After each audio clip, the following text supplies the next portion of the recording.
신명기 6장 10절에서 19절 말씀 봉독할 때에 주께서 성경에 명하신 바를 따라 주의 말씀 잘 받는 표로 크게 아멘합니다.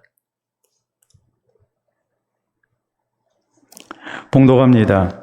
내 하나님 여호와께서 내 조상 아브라함과 이삭과 야곱을 향하여 내게 주리라 맹세하신 땅으로 너를 들어가게 하시고 내가 건축하지 아니한 크고 아름다운 성읍을 얻게 하시며 내가 채우지 아니한 아름다운 물건이 가득한 집을 얻게 하시며 내가 파지 아니한 우물을 차지하게 하시며 내가 심지 아니한 포도원과 감람나무를 차지하게 하사 내게 배불리 먹게 하실 때에 너는 조심하여 너를 애굽 땅 종되었던 집에서 인도하여 내신 여호와를 잊지 말고 내 하나님 여호와를 경외하며 그를 섬기며 그의 이름으로 맹세할 것이니라. 너희는 다른 신들 곧 내 사면에 있는 백성의 신들을 따르지 말라. 너희 중에 계신 너희의 하나님 여호와는 질투하시는 하나님이신즉 너희의 하나님 여호와께서 내게 진노하사 너를 시면에서 멸절시키실까 두려워하노라. 너희가 마사에서 시험한 것 같이 너희의 하나님 여호와를 시험하지 말고 너희의 하나님 여호와께서 너희에게 명하신 명령과 증거와 규례를 삼가 지키며 여호와께서 보시기에 정직하고 선량한 일을 행하라. 그리하면 내가 복을 받고 그 땅에 들어가서 여호와께서 모든 대적을 내 앞에서 쫓아내시겠다고 내 조상들에게 맹세하신 아름다운 땅을 차지하리니 여호와의 말씀과 같으니라. 아멘. 미국의 초대 대통령인 워싱턴은 죽은 후에 그의 유언을 따라 그의 고향과도 같은 마운트 버넌의 가족 묘지에 안장되었습니다.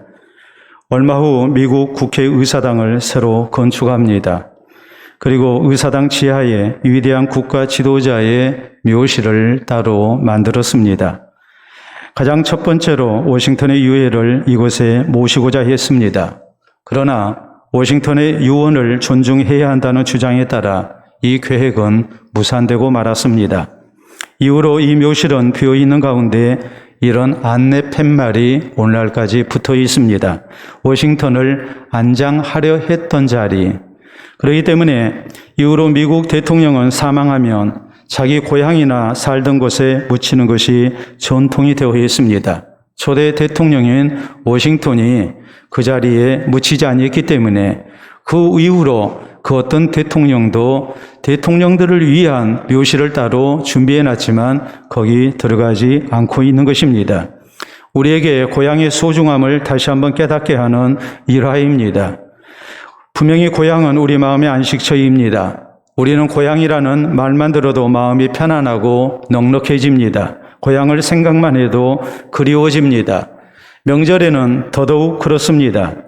한편으로 우리 성도는 우리 영혼의 고향은 하나님의 나라 천국인 것을 잊지 말아야 합니다. 왜냐하면 우리 성도가 죽어 세상 떠난 후에 우리가 영원히 거할 처소는 바로 하나님의 나라 천국이기 때문입니다. 그러므로 성경은 이 하나님 나라 천국에 대하여 더 나은 본향이라고 이렇게 분명하게 강조합니다. 오늘 본문 성경은 이스라엘의 위대한 지도자 모세가 죽기 전에 남은 백성들에게 전하고 있는 유언과도 같은 교훈입니다. 이스라엘 백성들은 애굽에서 노예 생활을 하다가 하나님 은혜로 해방됐습니다. 그리고 광야 40년 생활을 마치고 이제 하나님께서 약속하신 가나안 땅에 들어가게 됐습니다. 이 가나안 땅에 지도자 모세는 들어가지 못하고 이제 곧 죽을 거라는 하나님의 말씀을 들었습니다. 그렇기 때문에 지도자 모세는 남은 백성들에게 하나님께서 약속하신 가나안 땅을 정복하고 거기에 정착하고 또 아름다운 번성을 이루기 위해서 어떤 신앙 자세가 있어야 하는가를 간절한 마음으로 교훈합니다. 특히 본문 18절 19절에 보면 모세는 이렇게 말합니다. 여호와께서 보시기에 정직하고 선량한 일을 행하라. 그리하면 내가 복을 받고 그 땅에 들어가서 여호와께서 모든 대적을 내 앞에서 쫓아내시겠다고 내 조상들에게 맹세하신 아름다운 땅을 차지하리니 여호와의 말씀과 같으니라라고 강조합니다. 하나님께서 약속하신 아름다운 땅을 차지하려면 무엇보다도 마땅히 하나님께서 사랑하시고 복 주실 만한 아름다운 신앙 자세가 있어야 한다고 이렇게 강조를 하고 있는 것입니다. 그러므로 사랑하는 성도 여러분, 예수 그리스도를 구주로 믿어 하나님의 백성된 우리 성도는 하나님 나라 들어가기에 합당한 신앙 자세가 있어야 함을 우리는 한순간도 잊어서는 안 됩니다. 특히 오늘 본문 성경을 통해서 우리는 하나님의 자녀로 우리를 불러내신 하나님께서 우리 성도에게 어떤 신앙 자세로 살 것을 명령하시는지 우리가 깊이 살펴봐야 합니다. 그래서 하나님께서 우리에게 약속하신 아름다운 땅, 더 나은 본향에 넉넉히 들어가는 성도가 되어야 될 것입니다. 코로나19 감염병 때문에 우리가 가족과 몸이 떨어져 있어야 하고 고향을 찾아갈 수도 없는 형편이라 할지라도 우리의 신앙은 하나님 나라를 바라보며 장차 하나님 나라 더 영원한 본향, 더 나은 본향에 넉넉히 들어가는 그런 성도로 우리가 준비되어야 될 것입니다. 그러면 우리 성도는 하나님께서 약속하신 아름다운 땅을 차지하기 위해 어떤 신앙 자세를 가지고 남은 삶을 살아야 합니까? 첫째로 우리는 오직 하나님만을 섬기고 의지하며 살아야 합니다. 10절로 11절의 지도자 모세는 먼저 이렇게 말씀합니다. 내 하나님 여호와께서 내 조상 아브라함과 이삭과 야곱을 향하여 내게 주리라 맹세하신 땅으로 너를 들어가게 하시고 내가 건축하지 아니한 크고 아름다운 성읍을 얻게 하시며 내가 채우지 아니한 아름다운 물건이 가득한 집을 얻게 하시며 내가 심지 아니한 포도원과 감람나무를 차지하게 하사 내게 배불리 먹게 하실 때라고 말씀합니다. 앞으로 가나안 땅 들어가서 그 땅을 정복하게 될 것입니다. 그리고 저희가 정착하게 될 것입니다. 또 평안한 삶을 살게 될 것입니다. 광야 40년의 고생을 뒤로 하고 이제는 평안한 삶을, 집도 있을 것이고 또 포도원도 얻게 될 것이고 또 저희가 그곳에서 아름다운 번성을 이루는 그런 하나님의 은총을 누리게 될 것입니다. 이런 선한 형편이 주어졌을 때에 저희에게 가장 먼저 강조되는 신앙의 자세가 무엇입니까? 12절에 있는 말씀을 보면 너는 조심하여 너를 애굽 땅 종되었던 집에서 인도하여 내신 여호와를 잊지 말고라고 이렇게 모세는 간곡히 당부합니다. 오늘의 선한 형편을 얻었습니다. 이 모든 것은 하나님의 은혜의 결과라는 사실을 우리가 한순간도 잊어서는 안 된다는 말입니다. 혹시라도 선한 형편 속에서 우리가 하나님을 잊어버리고 하나님을 향한 신앙에서 멀어져 버리는 이런 일이 있지 않도록 너는 조심해야 한다. 하나님의 은혜를 잊어서는 안 된다. 변함없이 하나님을 향한 신앙으로 살아야 한다고 모세는 이렇게 강조를 하고 있는 겁니다. 13절에 이어진 말씀을 보면 내 하나님 여호와를 경외하며 그를 섬기며 그의 이름으로 맹세할 것이니라. 변함없이 하나님이 우리 삶의 중심에 와야 한다는 말입니다. 이 살아계신 하나님을 의지하고 살아야 한다는 말입니다. 하나님의 은혜 아니면 살 수 없음을 고백하면서 우리가 살아야 한다는 말입니다. 그렇기 때문에 14절 15절에 보면 너희는 다른 신들 곧 내 사면에 있는 백성의 신들을 따르지 말라. 너희 중에 계신 너희 하나님 여호와는 질투하시는 하나님이신즉 너희 하나님 여호와께서 네게 진노하사 너를 지면에서 멸절시키실까 두려워하노라. 하나님께서 약속하신 가나안 땅 정복하고 거기 정착해서 이렇게 번성의 은혜를 누리게 될 때에 혹시라도 하나님 잊어버리고 또 저희가 가나안 땅에 원주민들이 섬기는 우상을 섬기는 이런 죄악을 저지르는 잘못이 있어서는 안 된다고 이렇게 강조를 합니다. 오직 하나님만을 섬기고 의지하는 신앙의 자세, 이것이 꼭 있어야 한다는 말이요. 그래야만이 하나님께서 약속하신 대로 아름다운 땅을 차지하고 또 그 땅에서 하나님의 주시는 복으로 큰 번성을 이루게 될 것이라고 이렇게 강조합니다. 오늘 우리에게도 바로 이런 신앙의 자세가 있어야 합니다. 더 나은 본향 천국의 백성이 되기 위해서 우리는 무엇보다도 오직 하나님만 섬기고 하나님만 의지하고 또 하나님 은혜로 사는 백성이 되어야 됩니다. 특히 우리는 명심해야 합니다. 우리가 우리의 모든 죄를 용서받고 하나님 약속하신 천국의 백성이 되기 위해서는 무엇보다도 예수 그리스도의 십자가의 은혜 아니고는 우리가 구원받을 수 없다는 사실을 명심하고 예수님의 십자가의 은혜를 붙들고 살아계신 하나님 경외하고 하나님 의지하고 사는 성도가 되어야 됩니다. 우리 예수님께서 요한복음 14장 1절 이하에 있는 말씀을 보면 십자가 지시기 전날 밤 제자들에게 강조하신 말씀이 있습니다. 예수 그리스도의 십자가의 사건이 저희에게 무엇을 의미하는가, 무엇을 약속하는가, 거기에 대해서 예수님은 뭐라고 말씀하십니까? 내가 너희를 위하여 하나님 나라에 거처를 마련하러 간다. 그 거처를 마련하면 나 있는 곳에 너희도 있도록 내가 너희들을 다시 데리러 오겠다고 말씀하십니다. 예수 그리스도의 십자가의 사역을 통해서 우리의 모든 죄가 용서받고 우리가 하나님 나라 들어갈 수 있다는 말이요. 그리고 우리 주님께서 우리를 위한 영원한 거처를 하나님 나라에 마련해 두시고 우리를 데리러 오실 것이라고 주의 재림을 우리 주님께서는 말씀을 하십니다. 그리고 요한복음 14장 6절에 말씀하십니다. 내가 곧 길이요 진리요 생명이니 나로 말미암지 않고는 아버지께로 올 자가 없느니라.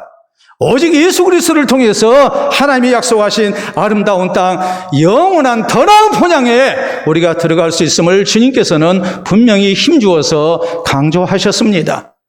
그러므로 사도행전 4장 12절에 보면 사도들은 예수 그리스도의 복음을 증거할 때 이렇게 말씀합니다. 다른 이름으로서는 구원받을 수 없나니 천하 사람 가운데 구원받을 만한 다른 이름을 하나님이 우리에게 주신 적이 없다. 오직 예수 그리스도를 구주로 믿음으로 우리가 구원 얻어 하나님 나라 들어갈 수 있음을 분명하게 강조합니다.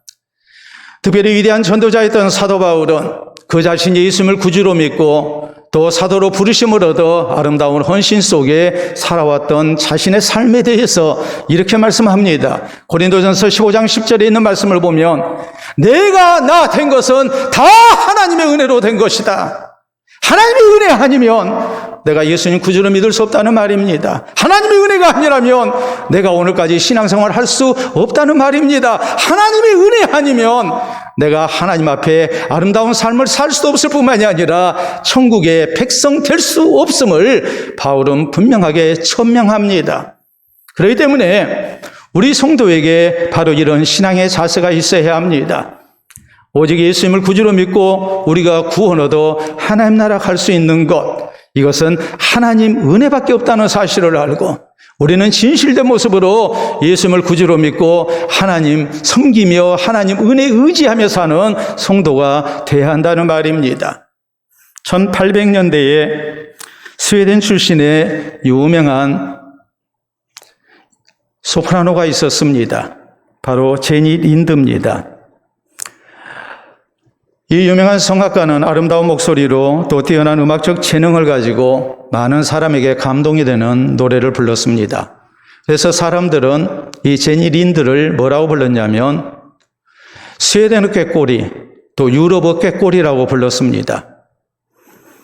유럽 여러 나라의 왕 앞에서 노래를 했고 그리고 나중에는 미국으로 건너가서 거기에서 큰 활동을 하고 또 굉장한 명성을 얻었습니다. 어느 정도 명성을 얻었냐면 미국 역사상 독창의 티켓이 가장 비싸게 팔린 가수라는 그런 인정을 받았습니다. 그 정도로 제니 린드의 노래는 많은 사람들에게 감동이 됐고 듣고 싶어하는 노래였습니다. 거기서 그치지 않았습니다. 제니 린드의 이름을 딴 영화관이 생겼고 또 제니 린드를 기념하기 위한 거리가 생겼고 또 레스토랑과 호텔이 생겨났습니다. 그리고 제니 린드의 이름이 들어간 장갑, 또 소파, 손수건이 불티나게 팔렸습니다. 그 정도로 제니 린드는 굉장한 소프라노 가수였습니다. 오늘날 스웨덴의 최고액 화폐, 우리가 사진을 한번 보도록 하겠습니다. 50크로네의 최고액 화폐에 그 초상이 올라갈 정도로 제니 린드는 오늘날도 스웨덴이 자랑하는 세계적인 명성을 자랑하는 그런 유명한 가수입니다. 성악가죠. 그런데 제니 린드가 많은 사람에게 더 큰 감동을 준 것, 그리고 특히 우리 성도에게 큰 감동을 준 것은 이런 음악적 재능만은 아닙니다. 바로 이 제니 린드의 아름다운 신앙 자세 때문입니다. 제니 린드는 인기 절정 때 갑자기 은퇴를 했습니다. 그리고 그 이유를 이렇게 말합니다. 나는 지금까지 가수로서 성공하기 위하여 열심히 하나님을 찾았습니다. 그런데 성공하고 나니까 내가 하나님을 잊어버렸습니다. 그러므로 성공보다도 더 소중한 하나님을 찾기 위해서 내가 은퇴를 한 것입니다라고 했습니다. 가수로서 성공하기 위해, 성악가로 성공하기 위해서 얼마나 하나님 앞에 기도하고 하나님 앞에 은혜를 구했는지 모릅니다. 그래서 그가 꿈꾸는 대로 목표한 대로 세계적인 성악가가 됐습니다. 명성을 얻었습니다. 재물을 얻었습니다. 그런데 내 마음속이 공허합니다. 하나님을 잊어버렸습니다. 하나님의 은혜를 잃어버렸습니다. 이것이 너무나도 안타까웠습니다. 그래서 은퇴하고 제니 린드는 오직 하나님을 향한 신앙으로 살고자 힘썼습니다. 막대한 재산을 대부분 기부했습니다. 공공학교를 설립합니다. 평생 가난한 사람들을 위해서 노래 부르며 자선 활동을 했습니다. 사람들이 물었습니다. 화려한 무대가 그립지 않습니까? 그때 제니 린드는 성경을 가리키면서 이렇게 말합니다. 무대 위의 기쁨은 순간의 환희일 뿐입니다. 그러나 하나님의 말씀인 성경은 나에게 영원한 안식과 기쁨을 선물합니다. 평생을 주님의 영광을 위해서 하나님을 향한 신앙으로 살기를 힘썼습니다. 사랑하는 성도 여러분, 우리가 오늘 이 사실을 기억해야 합니다. 우리는 오직 하나님만을 섬기고 의지하며 살아야 합니다. 우리의 삶이 평안해졌을 때 우리는 내 삶의 주인 되신 하나님을 잊어버려서는 안 됩니다. 오직 진실되게 예수 그리스도만이 나의 구주이신 것을 믿어야 합니다. 내가 지금까지 살게 된 것, 나 된 것은 다 하나님의 은혜뿐이라는 사실을 우리는 다시 한번 겸손하게 진실되게 고백해야 합니다. 그리고 이후로도 우리는 진실된 모습으로 이 신앙을 지키며 살아계신 하나님 의지하고 섬기며 사는 성도가 되어야 됩니다. 그래서 하나님께서 약속하신 아름다운 땅, 더 나은 본향에 천국에 넉넉히 들어가는 우리 모두가 될 수 있기를 바랍니다. 둘째로 우리가 하나님이 약속하신 아름다운 땅, 더 나은 본향, 천국에 들어가기 위해 필요한 신앙의 자세는 또 무엇이겠습니까? 그것은 인생의 힘든 고난 중에도 하나님을 향한 신앙을 끝까지 잘 지켜야 한다는 사실입니다. 16절에 모세는 이렇게 말합니다. 너희가 마사에서 시험한 것 같이 너희 하나님 여호와를 시험하지 말고라고 했습니다. 우리가 출애굽기 17장에 보면 마사 사건이 나옵니다. 이스라엘 백성들이 하나님의 은혜로 애굽에서 종살이하다 해방이 됐습니다. 그리고 하나님께서 약속하신 가나안 땅을 향해 나아가다가 르비딤이라는 곳에 이르게 됩니다. 모두가 목말라 하는데 르비딤에 물이 있을 줄 알았는데 마실 물이 없었습니다. 그러므로 백성들은 지도자 모세에게 불평합니다. 왜 이쪽으로 우리를 인도했느냐고 불평하며 애굽에서 나온 것을 후회하기 시작합니다. 지금까지 하나님께서 노예 가운데서 해방시켜 주신 그 은혜, 지금까지 살게 주신 이런 은혜를 다 상실해버린 겁니다. 그리고 하나님이 정말 우리를 사랑하시는지, 하나님이 우리를 선한 길로 인도하고 계시는지, 우리를 인도하신 하나님이 정말로 전능하신 하나님이신지 이 하나님을 의심하기 시작합니다. 하나님을 시험한 것입니다. 모세가 하나님 앞에 간절히 기도합니다. 그럴 때 하나님께서 모세의 기도를 받으시고 반석에서 물이 나오게 하셨습니다. 백성들은 그 물을 먹고 살았습니다. 모세는 그곳 이름을 마사라고 짓습니다. 마사라는 말은 히브리어로 시험이라는 말입니다. 시험이라고 이렇게 지은 이유가 뭐겠습니까? 너희가 어려운 일을 만나서 우리 가운데 하나님이 계시는지 하나님을 시험했던 것, 이런 불신앙적인 자세가 이후로는 있어서는 안 되기 때문에 마사라는 이름을 통해서 역사에 남는 귀한 교훈을 삼고자 했던 것입니다. 그러나 모세는 이제 이 백성들과 함께 가나안 땅 들어가지 못하고 자신은 죽어야 하기 때문에 이 남은 백성들에게 간곡히 당부하는 겁니다. 너희가 마사에서 시험한 것 같이 너희 하나님 여호와를 시험하지 마라. 앞으로 가나안 땅 들어가서 살게 될 때에 모든 것이 내가 원하는 대로 술술 잘 풀리면 좋겠는데 살다 보면 하나님의 백성에게도 분명히 어려운 일 찾아오게 될 것이고 또 시험되는 일 만나게 될 것이다. 그때에 하나님이 우리 가운데 계시는가? 나를 향하시는 하나님의 사랑과 하나님의 은혜를 시험하는 일이 있어서는 안 된다. 하나님은 변함없이 우리를 사랑하시고 우리와 함께 하시고 우리를 끝까지 붙드시고 하나님이 약속하신 아름다운 땅을 주시는 하나님이시요 그 땅에서 정착하고 번성케 하시는 하나님이시기 때문에 이 하나님 믿고 흔들려서는 안 된다. 이것을 강조하고 있는 겁니다. 우리 역시 마찬가지입니다. 우리 인생의 길이 막힐 때, 우리가 원치 않는 힘든 일을 만나게 될 때 우리 성도가 가져야 할 신앙의 자세가 무엇이겠습니까? 그것은 우리 가운데 계시는 나를 사랑하시는 하나님, 도우시는 하나님을 우리가 의심하지 말고 하나님 시험하지 말고 우리가 끝까지 믿음을 지키는 성도가 되어야 한다는 사실입니다. 그래야 우리가 하나님께서 약속하신 아름다운 땅을 얻습니다. 그래야 우리가 하나님이 약속하신 더 나은 본향에 들어가는 성도가 될 수 있습니다. 우리 예수님께서는 이 사실을 분명히 말씀하십니다. 신앙의 길이 결코 쉬운 길이 아니라는 것을 강조하십니다. 그리고 뭐라고 말씀하십니까? 끝까지 견디는 자가 구원을 얻으리라.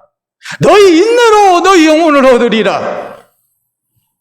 또 우리가 요한계시록 7장 14절에 있는 말씀을 보면 천국에 구원 얻은 성도들 성경은 이렇게 말씀합니다. 어린 양의 피로서 그 옷을 씻어 희귀한 사람들로서 큰 환난 가운데서 나오는 자들이라고 말씀하십니다. 진실되게 예수님을 구주로 믿고 모든 죄를 씻음받은 성도들, 그리고 큰 환난 속에서도 주를 향한 신앙이 흔들리지 아니하고 끝까지 믿음을 지킨 성도들이 주님이 약속하신 천국의 백성이 될 수 있다는 사실을 강조합니다. 우리가 로마에 가면 유명한 시스티나 예배당이 있습니다. 로마를 방문하는 성지 순례객들 이거 빼놓지 않죠. 시스티나 예배당이 그렇게 유명한 것은 다름이 아니라 그 예배당에 그려진 미켈란젤로의 천지창조라는 천장화 때문입니다.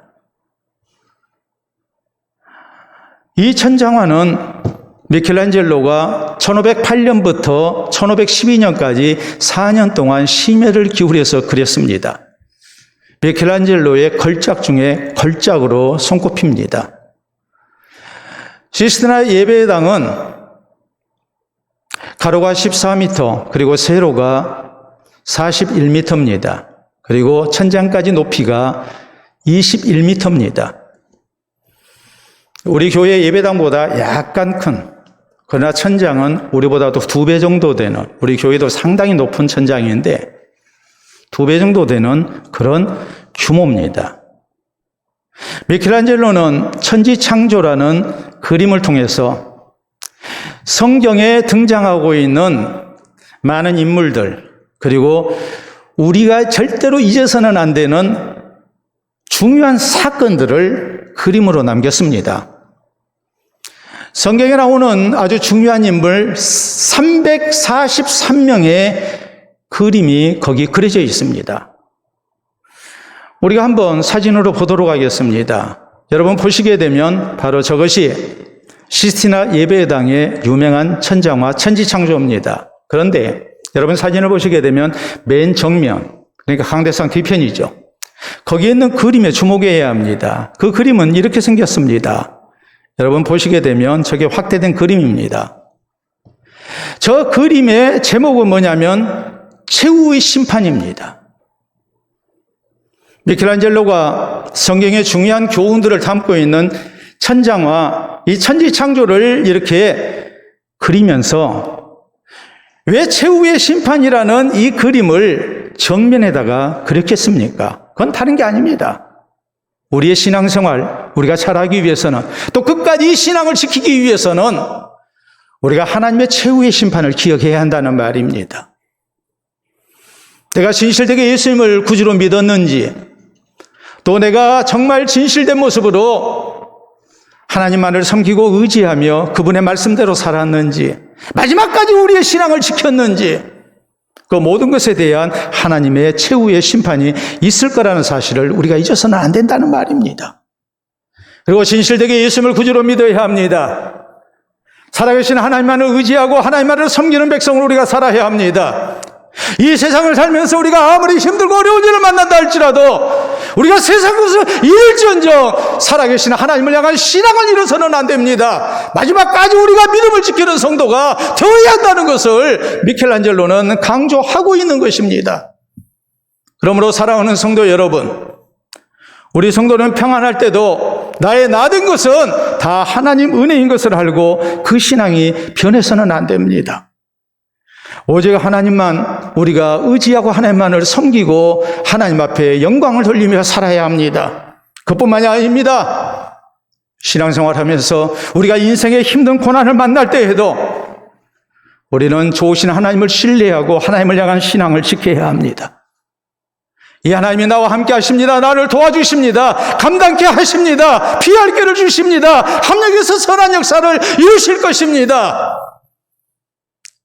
이 힘든 고난이 나에게 거두어지지 아니한다 할지라도 내가 주님을 잃을 수는 없다는 그 간절함 속에 우리는 주님을 붙드는 성도로서 끝까지 신앙을 지키기를 힘써야 합니다. 그래서 끝까지 신앙을 지키는 가운데 하나님께서 약속하신 아름다운 땅, 더 나은 본향 천국을 모두가 다 얻을 수 있는 넉넉히 들어가는 우리 모든 성도들이 될 수 있기를 바랍니다. 셋째로 우리가 하나님이 약속하신 아름다운 땅을 얻고 더 나은 본향 천국에 들어가기 위해서 우리에게 필요한 신앙의 자세, 그것은 하나님 말씀에 순종하며 사는 겁니다. 모세는 17절에 이렇게 말씀합니다. 너희 하나님 여호와께서 너희에게 명하신 명령과 증거와 규례를 삼가 지키며라고 했습니다. 삼가 지키라는 이 말씀이 무엇을 의미합니까? 절대 내 마음대로 함부로 살아서는 안 된다는 말이죠. 혹시라도 하나님의 말씀을 어길까 조심하면서 하나님의 명령대로 말씀대로 순종하는 삶을 살아야 한다는 말이죠. 그러므로 18절 19절에 보면 여호와께서 보시기에 정직하고 선량한 일을 행하라 했습니다. 여호와 보시기에 하나님 앞에 합당한 모습으로 살아야 한다는 말이에요. 나 보기에 좋은 대로 사는 것도 아니고 사람 보기에 좋은 대로 사는 것도 아니에요. 여호와 하나님 보시기에 우리가 정직하고 선량한 일을 행해야 한다고 말씀을 해요. 그리하면 내가 복을 받고 그 땅에 들어가서 여호와께서 모든 대적을 내 앞에서 쫓아내시겠다고 내 조상들에게 맹세하신 아름다운 땅을 차지하리니 여호와의 말씀과 같으니라. 오직 하나님 말씀에 순종하며 살아야 하나님께서 약속하신 가나안 땅 들어갈 수가 있고 그 땅에 정착할 수 있고 번성하는 백성들이 될 수 있다는 말입니다. 실제급에서 나온 이스라엘 백성들 가운데 저희 모두가 다 하나님이 약속하신 가나안 땅 들어간 게 아닙니다. 진실되게 하나님 믿고 의지하며 하나님 말씀에 순종한 사람들만 들어갔습니다. 그러므로 히브리서 4장에서 이 사실을 언급합니다. 그리고 우리에게 강조하는 말씀이 무엇입니까? 우리 성도가 장차 하나님 나라의 영원한 안식에 들어가려면 하나님 말씀에 순종하며 살아야 한다는 것을 강조합니다. 그 모습이 우리에게 있어야 한다는 말이에요. 우리 예수님께서는 마태복음 7장에 말씀하셨습니다. 나더러 주여 주여 하는 자마다 다 천국에 들어갈 것이 아니요 다만 하늘에 계신 내 아버지의 뜻대로 행하는 자라야 들어가리라. 예수님을 구주로 믿어야 합니다. 우리가 예수님을 향해서 주여 주여 해야 합니다. 그러나 이어서 우리에게 필요한 것은 하늘에 계신 우리 아버지의 뜻대로 순종하며 사는 모습입니다. 요한계시록 14장 거기 있는 말씀을 보면 천국에 구원 얻은 성도들을 말씀할 때에 어린 양이 어디로 인도하든지 따라가는 자라고 했습니다. 어린 양 대신 예수 그리스도께서 우리에게 명령하신 대로 어디로 인도하든지 그 말씀에 순종하며 따르는 사람만이 목자 대신 예수 그리스도의 구원 얻은 양이 될 거라는 말입니다. 지금부터 제가 여러분에게 드리는 말씀은 우리나라 역사를 놓고 볼 때 정사는 아닙니다. 역사라는 것은 두 가지가 있죠. 정사가 있고 그리고 야사가 있습니다. 정사는 역사적 사실을 기록한 것을 정사라고 얘기를 하고 야사는 여러 민간에서 전해지는 설화 이런 것이 포함된 그런 역사 얘기를 야사라고 얘기를 합니다. 이건 야사 가운데 속한 겁니다. 정사는 아닙니다. 그렇기 때문에 역사적으로 놓고 볼 때에 그건 좀 꾸며낸 부분이 있는 얘기다. 이렇게 해서 비판을 받고 있는 것이 사실입니다. 그러나 역사적으로 우리가 참으로 귀한 교훈이 되고 또 우리 성도에게 특히나 참으로 소중한 교훈이 되기 때문에 제가 여러분에게 여러분도 아는 이야기를 소개하려고 합니다. 조선을 세운 왕은 바로 태조 이성계입니다. 이성계에게는 부인이 2명이 있었습니다. 첫 부인에게서 6명의 자식이 태어났고 그리고 두 번째 부인에게서 2명의 자식이 태어났습니다. 그래서 모두 8명을 뒀습니다. 태조 이성계는 막내인 방석을 자기의 후계자로 생각을 했습니다. 그런데 이 사실을 다른 아들들이 알았을 때에 마음이 편하지가 않죠. 급기야는 5째인 우리가 잘 아는 방원이 왕자의 난을 일으켜서 방석을 죽이고 그리고 스스로 왕이 오르게 됩니다. 그가 바로 태종입니다. 태조 이성계가 이로 인해서 굉장히 분노합니다. 그리고 불충불이한 자와 내가 같이 살 수가 없다.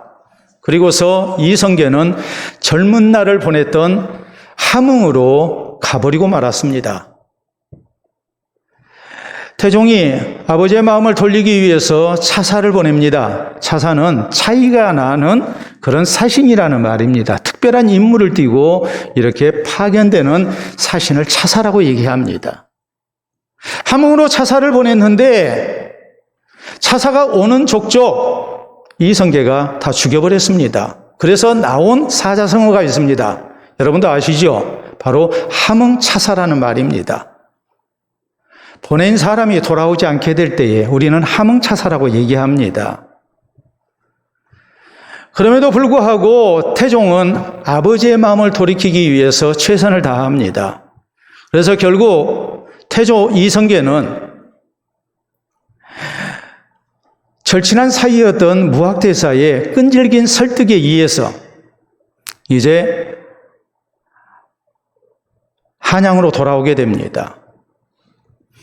그런데 한양으로 돌아오면서 이성계는 경기도 북부의 한 마을에 잠시 기거를 했습니다. 그랬을 때에 태종은 의정부의 고위 관료들을 이렇게 태조에게 보내서 국사를 의논하게 합니다. 그리고 이 태상왕인 태조의 윤허를 얻어서 그래서 이제 오게 했습니다. 아들인 태종이 그렇게 했던 이유가 뭐겠습니까? 나는 아직도 아버지를 나의 왕으로 모십니다.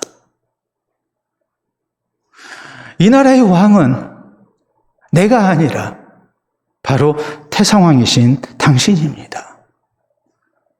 그러면서 모든 예우를 다 했습니다. 그래서 결국 태조가 돌아오게 된 겁니다. 그렇기 때문에 오늘날 이 마을을 가리켜서 의정부라는 이름이 붙었고 경기도 북부에 있는 의정부시는 그렇게 이름이 지어졌다는 유래가 있습니다. 오늘날 경기도 의정부에 가면 바로 이런 동상이 있습니다. 보도록 합니다. 여러분 보시게 되면 태조 이성계상. 그래서 의정부라는 지명이 어떻게 해서 유래됐는가? 태조 이성계와 아주 중요한 관계가 있다는 것을 저렇게 밝히고 있는 것이죠. 사랑하는 성도 여러분, 우리 성도가 이 사실을 생각할 때에 우리가 진실로 살아계신 하나님을 섬기고 하나님을 만왕의 왕으로 보시고 나의 왕으로 보시고 산다면 우리에게 어떤 신앙의 자세가 있어야 되겠습니까? 철저하게 우리는 하나님 보시기에 선량한 일을 행해야 하고 또 의로운 모습으로 살아야 합니다. 하나님 말씀에 순종하며 살아야 합니다. 그래야만이 우리의 신앙이 하나님을 향해 진실된 모습이 되는 것이고, 그 순종하는 모습이 우리로 하여금 하나님이 약속하신 아름다운 땅을 얻게 한다는 사실을 우리는 명심해야 합니다. 그렇기 때문에 이후로 우리는 오직 예수 그리스도를 구주로 믿고 하나님을 섬기는 백성으로서 하나님 말씀에 순종하며 살아야 합니다. 그래서 우리의 신앙이 하나님 앞에 인정을 받고, 또 하나님께서 장차 우리에게 약속하신 아름다운 땅을, 더 나은 본향 천국을 허락해 주시는 이런 복된 은혜가 우리 모두에게 있기를 바랍니다. 여러분에게 사진 하나 보여드립니다. 이것이 어디에 쓰는 용도일까 한번 생각을 해보시기 바랍니다. 지금 집 모양의 그런 톡입니다.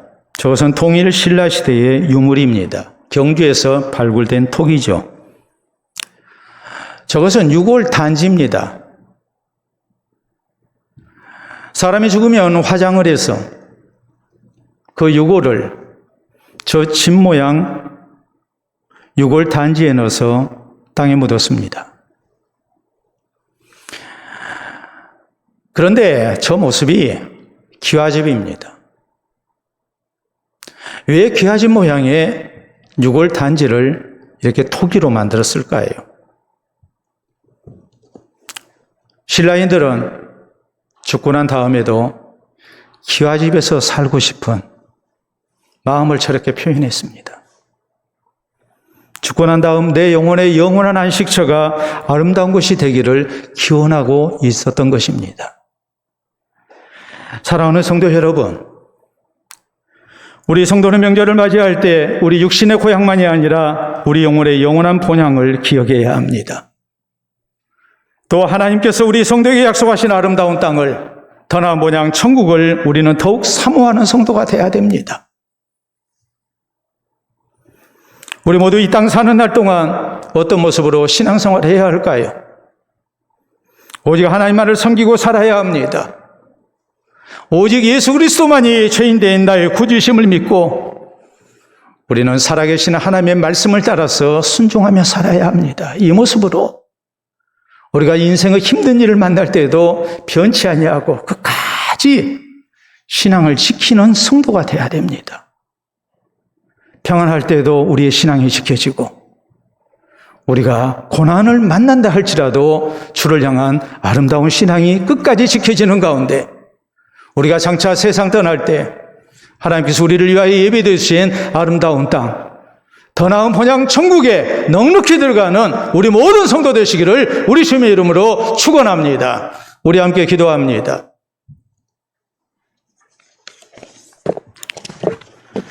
명절을 맞이해서 우리의 고향이 생각나는 때 우리에게는 더 나은 본향이 있음을 우리는 기억해야 합니다.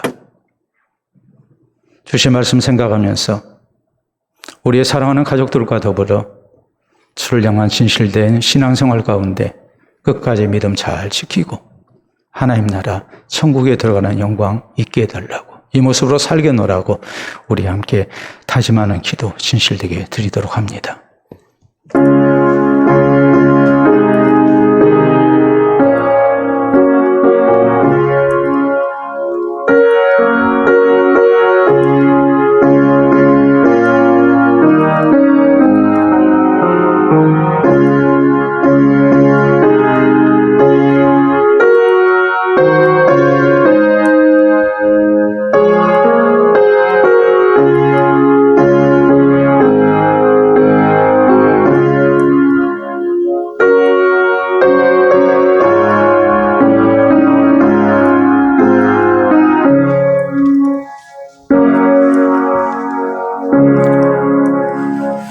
우리의 생명의 주가 되시는 아버지, 은혜를 진심으로 감사합니다.